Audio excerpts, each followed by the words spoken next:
What would you do if a 10-year-old kid in duct-tape sneakers claimed he could heal your child? And he was right.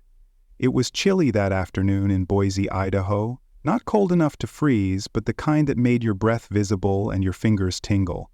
People hurried in and out of the St. Luke's Children's Hospital on Avenue B, wrapped in jackets, gripping coffee cups, moving fast like they could escape whatever brought them there. But one person wasn't moving.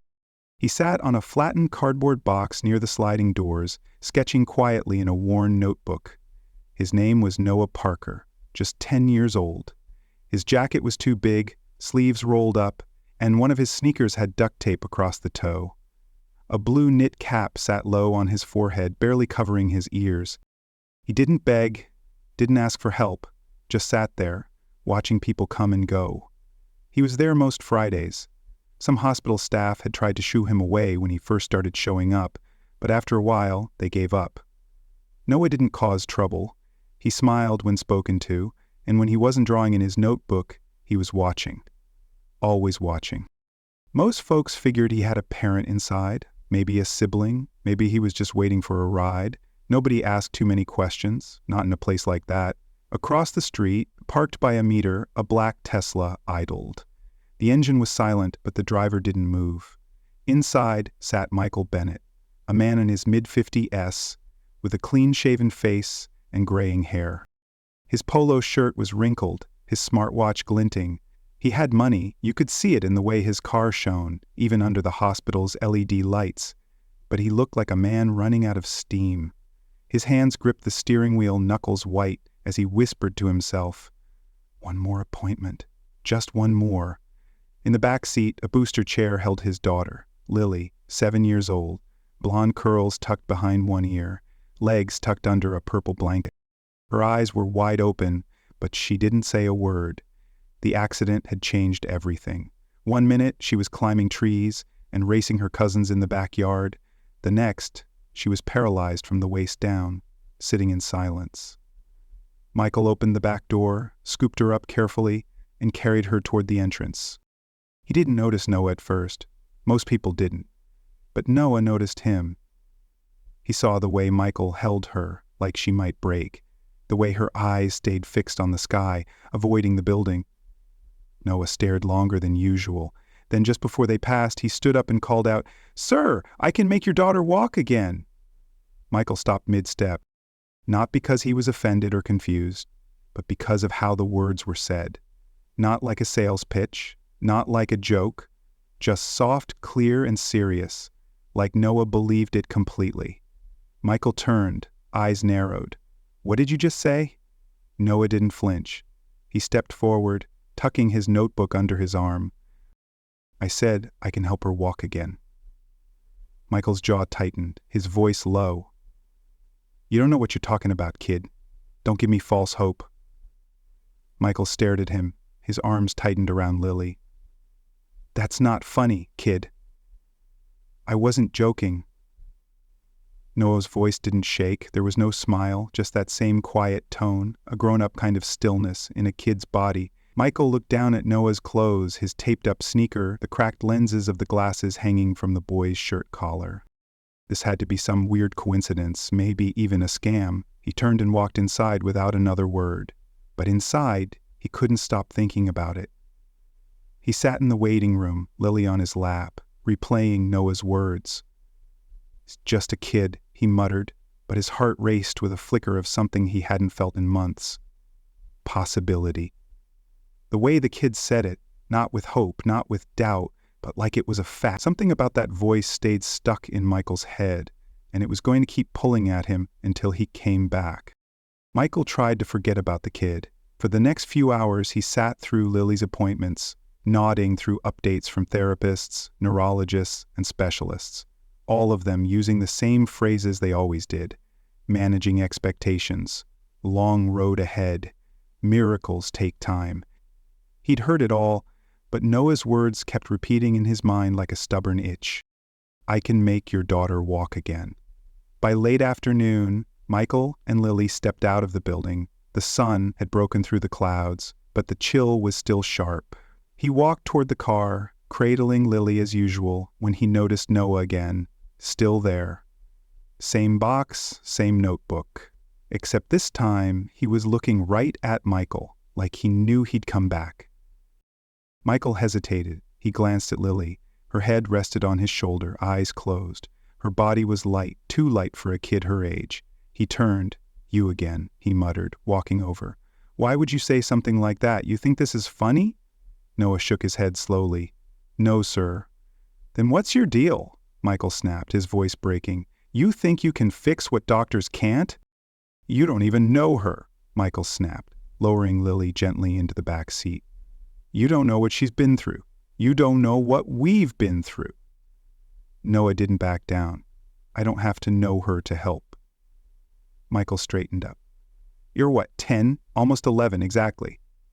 You're a little boy sitting outside a hospital with duct tape on your shoes. What could you possibly know about helping someone like my daughter?" Noah looked down, his fingers tracing the edge of his notebook. "My mom used to help people walk again," he said quietly. "She was a physical therapist. She taught me stuff. She said the body remembers things, even when it forgets for a while." Michael scoffed, but his voice softened. "Your mom? Where is she now? Why is a kid like you out here alone?" Michael stared at him, the skepticism hardening in his chest. "So, what?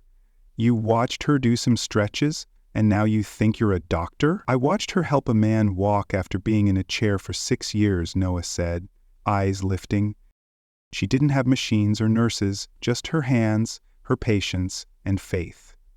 Michael opened his mouth to speak, then stopped. He glanced around. A nurse passed by, giving Noah a small wave. A janitor from the hospital nodded in the boy's direction. They all seemed to know him. "I'm not giving you money," Michael said. "I didn't ask for money." "Then what do you want?" Noah took a deep breath and stepped forward. "Just 1 hour. Let me show you." Michael's eyes flickered to Lily, then back to Noah. "You're serious, aren't you? You really believe this?" Noah nodded, unwavering. "I know it." Michael looked back at Lily, who had now opened her eyes and was watching both of them quietly. He sighed, rubbing the bridge of his nose. "I should walk away right now." Noah didn't move. "I should call security," Michael added. Still the boy stayed silent. Michael finally huffed. "Fine, you want to waste your time, kid? Meet us at Riverside Park tomorrow, 1:00 p.m. Don't be late." Noah nodded once. "I'll be there." Michael climbed into the SUV, started the engine, and pulled off without looking back. But in the rear-view mirror, Noah was still standing there, hands at his sides, face unreadable. Back at home after dinner, Michael sat in his home office. Papers were spread across his desk, tech contracts, startup pitches. None of them made sense. He kept thinking about the way Noah stood there like he knew something. He slammed a folder shut, muttering, "This is crazy, I'm listening to a kid." But then he looked at a photo of Lily on his desk, smiling before the accident, and his resolve wavered. Lily poked her head into the room. "Daddy?" she asked. He turned. "Yeah, baby?" "Who was that boy?" Michael paused. "Just somebody we met outside the hospital. He looked like he believed it," she said. "Believed what?" "That I could walk." Her voice was small, but it carried a spark Michael hadn't heard in months. "Do you think he's right, Daddy?" Michael's throat tightened. "I don't know, sweetheart, but he sure thinks so." He stared at her, lips parting slightly. She smiled just barely and walked her fingers across the armrest of her wheelchair like they were legs. But Michael wasn't smiling because, for the first time in a long time, something inside him didn't feel numb. It felt dangerous, like hope. Riverside Park was the kind of place most people pass by without a second glance. A faded baseball diamond, a few swings with chains that creaked, and a patch of grass that tried to be a soccer field. On Saturdays, it was usually empty, especially around 1:00 p.m. But that day Noah was already there, sitting on the bench closest to the big pine tree. He wore the same oversized jacket, but his notebook was tucked away. Instead, he had a small gym bag at his feet and a folded towel on the bench beside him. At 1:07 p.m., Michael's Tesla pulled up. He didn't say anything at first, just got Lily out, set her gently in her wheelchair, and wheeled her over to where Noah sat. He didn't make eye contact. His arms were crossed tight like he was already regretting being there. Noah stood up when they arrived. "Hi again," he said politely. Michael gave a stiff nod. Lily waved shyly. Noah smiled at her. "Hi, Lily." Her eyes lit up a little. "Hi." Michael raised an eyebrow. "How do you know her name?" "You said it yesterday," Noah replied. "I remember stuff." Michael didn't respond, he just gestured at the towel. "So, what now? Magic carpet ride?" Noah ignored the jab. "No, sir, just the basics." He opened his bag and pulled out a pair of socks, a tennis ball, a small jar of lotion, and a plastic container filled with what looked like warm rice wrapped in cloth. Michael squinted. "What is all that stuff?" "My mom used," Noah answered. "The rice is for heat, helps loosen tight muscles. The ball is for pressure points." Michael folded his arms again. Noah turned to Lily. "If it's okay, can I work with your legs for a little while? Nothing hurts, I promise. And if anything feels weird, just say stop. Okay?" Lily hesitated, glancing at her dad. "Will it really help?" Noah met her gaze. "It's helped others. I think it can help you too." Lily looked up at her dad. He sighed. "You can try. Just be careful." Noah knelt down beside her chair. He gently unwrapped a blanket from her legs and placed the warm cloth rice pack over her thighs. Lily flinched slightly. "Too hot?" he asked. She shook her head. "Feels good." Noah nodded and waited. After a few minutes, he began to gently move her legs. Not yanking, not forcing, just small rotations side to side, up and down. Michael watched closely, ready to jump in if something went wrong, but nothing did. "You ever do this before?" he asked, suspicious. Noah didn't look up. "My mom used to take me to shelters after school. She helped veterans, folks who couldn't afford therapy, said everybody deserves to feel human again." "I used to carry her bag." Michael raised an eyebrow. "And she taught you this stuff?" "Yeah. Said the body don't always need fancy, just attention." Michael's voice softened.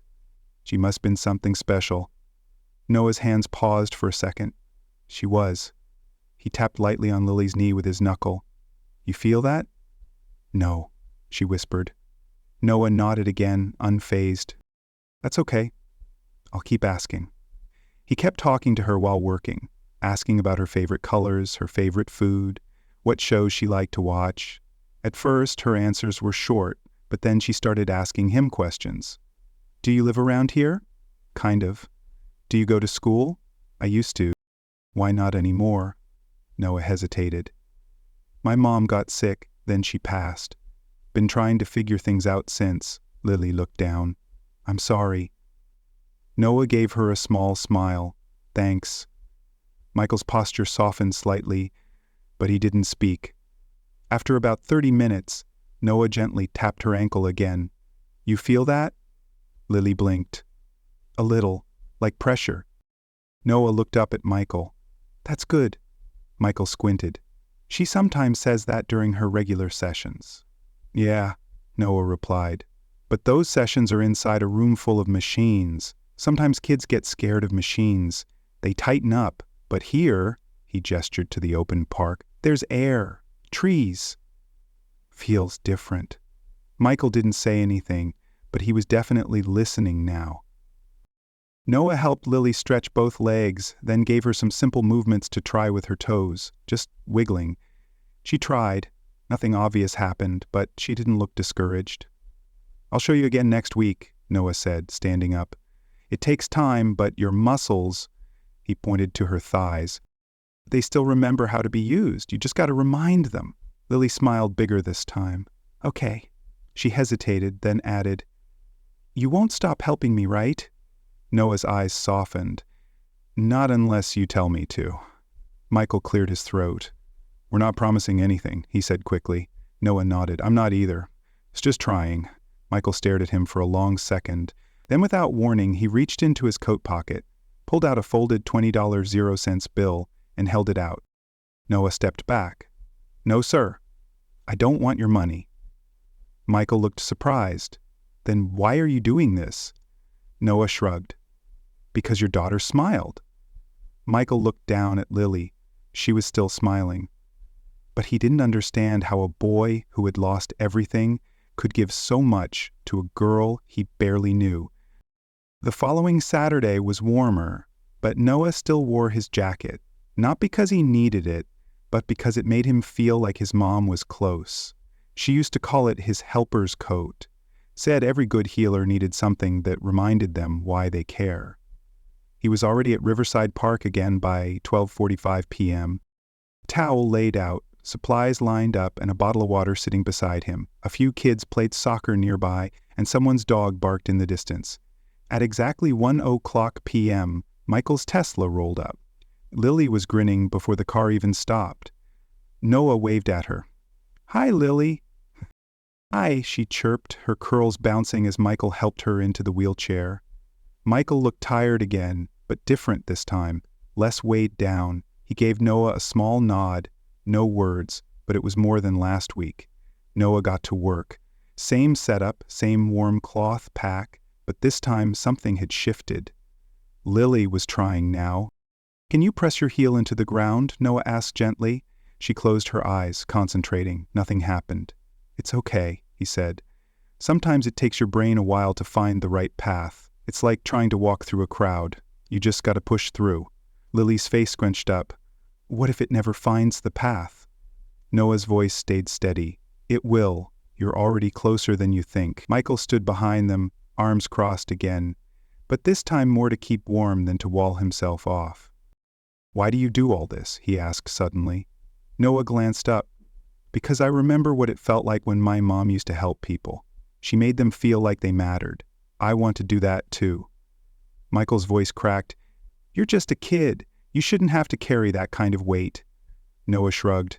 "It's not heavy when it's for someone else." Michael nodded slowly. "You ever think about doing something else?" "Sometimes," Noah said.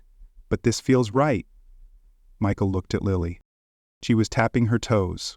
Barely, but they moved. For the first time, he didn't speak. He just watched. The next few weekends they kept coming.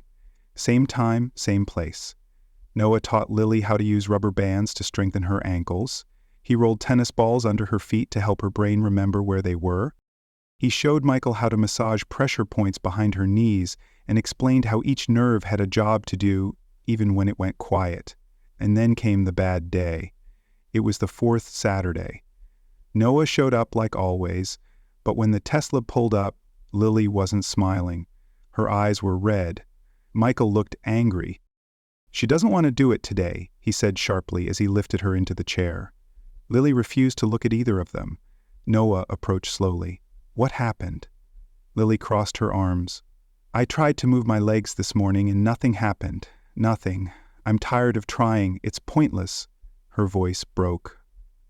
"I'm never going to walk again, am I?" Michael looked away, jaw tight. "She's been frustrated all weekend." Noah nodded. He knelt beside her again. "You think I never get tired?" She didn't answer.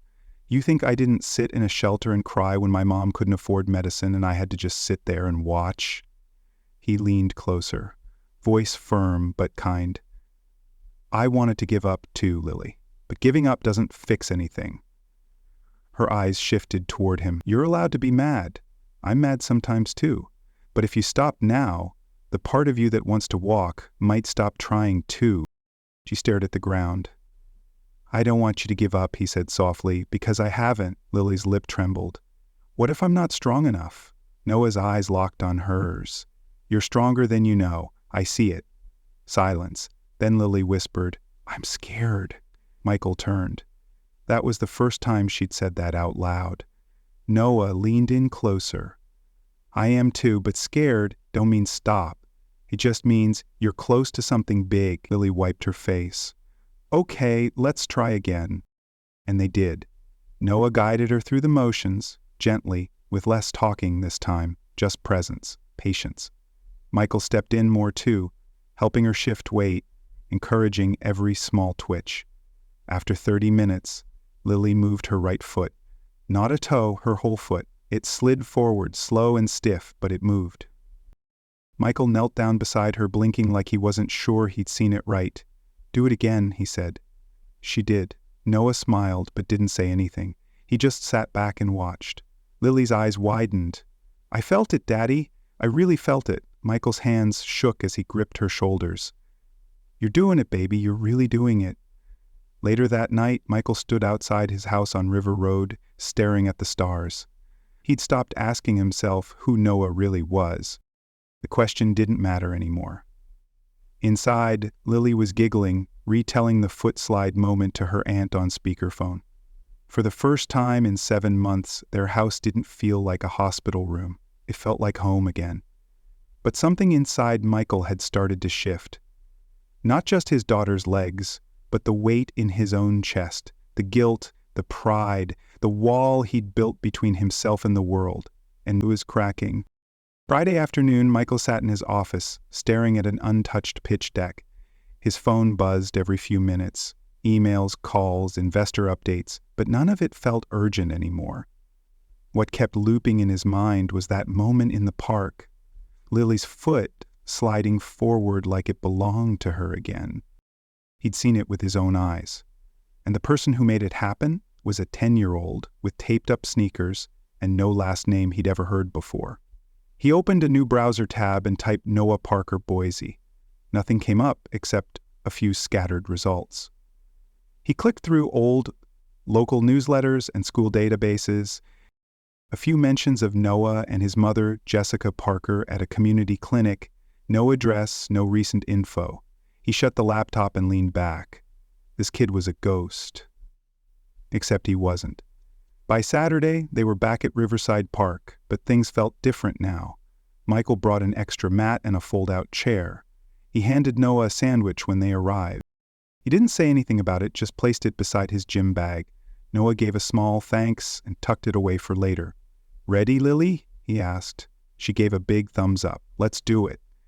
They got into the routine. Heat packs, stretches, toe flexes. Today, Michael joined in fully. He sat cross-legged on the grass, doing each motion Noah explained. Even messed it up once. "You're bending the wrong way," Noah said with a grin. Michael gave him a side eye. "I haven't stretched since high school." They laughed, even Lily. About 20 minutes in, Noah leaned forward. "All right, Lily, let's try something different." He unfolded a belt from his bag and placed it under her knees, showing Michael how to hold each end. "She's going to try to lift both knees now, just a little. We help balance her. She controls the movement." Michael blinked. "You sure?" Noah nodded. "She's ready." They gave her a few seconds. Her brow tightened, eyes narrowed. She grunted softly, and then her knees lifted slightly, barely an inch, but they lifted. Michael looked at her, stunned. "You did that?" she smiled. "I did it." He swallowed hard. "You really did it." Noah nodded slowly, eyes on the belt. "See, the body remembers. You just have to be patient enough to let it talk." Michael looked at him. "You're something else, kid." Noah didn't respond. Just started gently guiding Lily through the next stretch. After the session, as they packed up, Michael crouched beside Noah. "Where do you go after this?" Noah shrugged. "Around?" Michael lowered his voice. "You got a place to sleep?" Noah hesitated, then said, "Sometimes." Michael's face hardened. "That's not right, kid. You're out here changing lives and you don't even have a bed?" Noah looked away. "I get by." Michael exhaled slowly, rubbing the back of his neck. "Do you ever think about coming to stay with us for a while?" Noah's eyes widened. "You serious?" "I got a guest room. You wouldn't be in the way." Noah looked down at his hands. "You sure your neighbors wouldn't mind a kid like me?" Michael gave a short laugh. "Man, after what you've done for my daughter, they'd better not say a word." Noah didn't answer right away, but Michael could see the wheels turning. The next morning, Noah stood outside Michael's home, backpack slung over one shoulder, a rolled-up blanket tucked under his arm. Michael opened the door in jeans and a coffee mug in hand. "Right on time," he said. Lily rolled to the front hallway. "Noah," he smiled. "Hey, superstar." Michael stepped aside. "Welcome home." The days that followed were quiet but meaningful. Noah got his own room, a soft bed, clean sheets, and a small desk. He didn't say much, but he never missed a morning stretch with Lily. She was moving both feet now, not walking yet, but the wheels were turning. Her brain was reaching out to her legs like it remembered the connection. One night, as Michael cleaned dishes, he paused and leaned on the counter. "Noah," he said over his shoulder, "you ever think about going back to school?" Noah, who was sketching at the kitchen table, glanced up. "Sometimes," Michael nodded. "You're smart. You could go far." Noah tilted his head. "I want to help people walk again, like my mom did." Michael set the dish down, turning fully. "You're already doing it, kid, but you could do it bigger, save more people." Noah's pencil stopped. "You think so?" "I know so," Michael said firmly. Michael turned to face him. "Then let's figure out how to get you there." Noah gave a small smile. "Okay." They didn't say much more that night. They didn't need to. But for the first time in years, the Bennett household wasn't full of silence. It was full of small noises that meant life.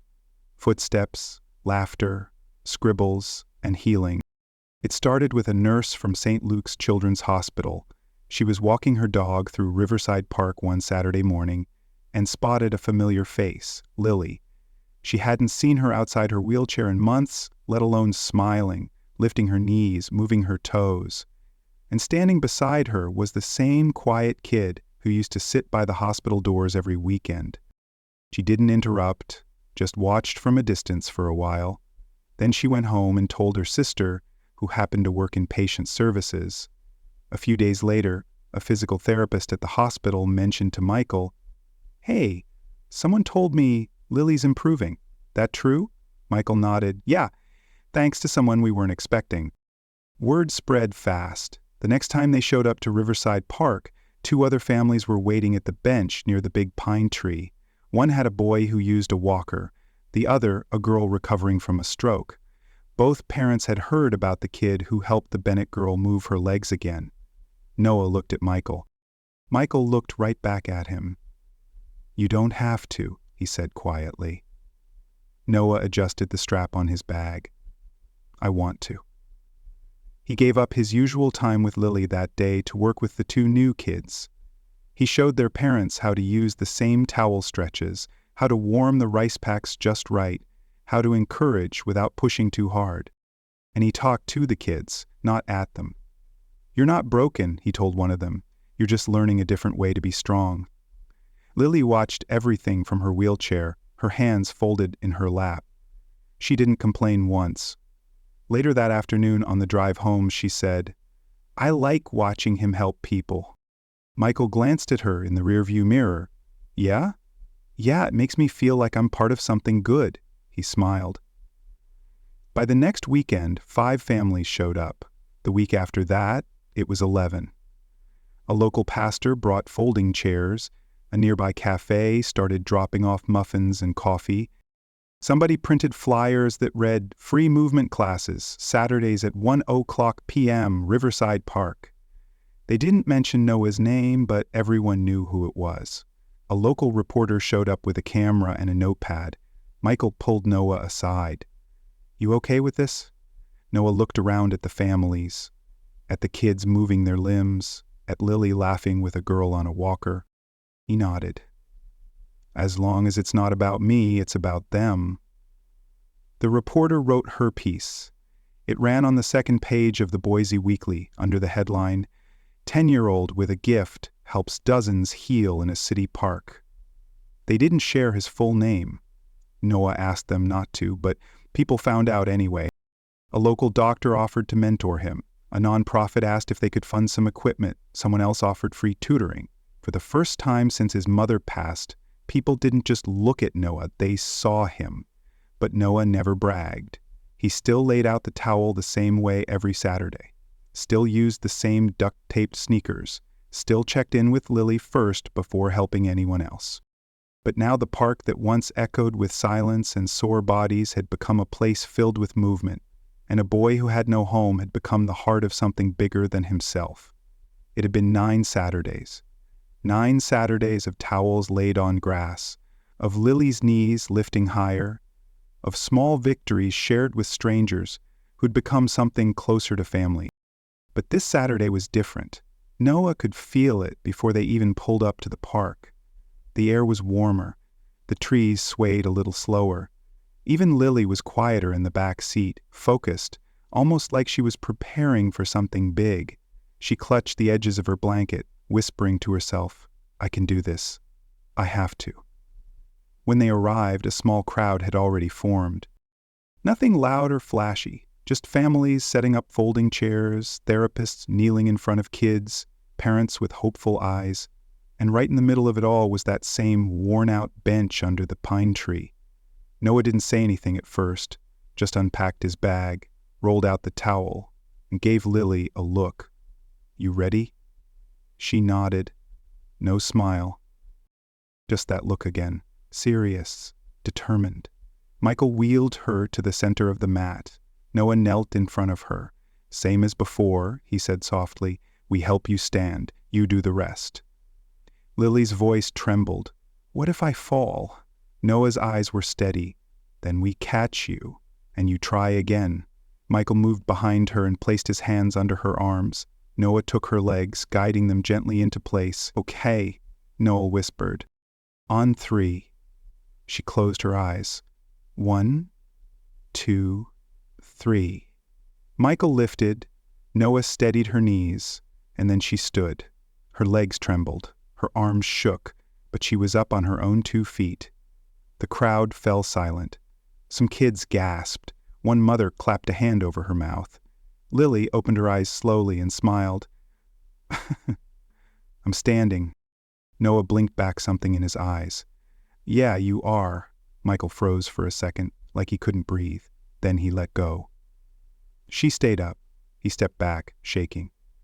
She's doing it." Noah stepped back too, just a little. "She's been doing it." Lily took one shaky step, then another, and then because she was 7 and brave and didn't know how to be afraid, she took a 3rd step, all on her own, before falling into her father's arms. He caught her, laughing, crying, his hands trembling as he held her. "You did it," he whispered. "You really did it."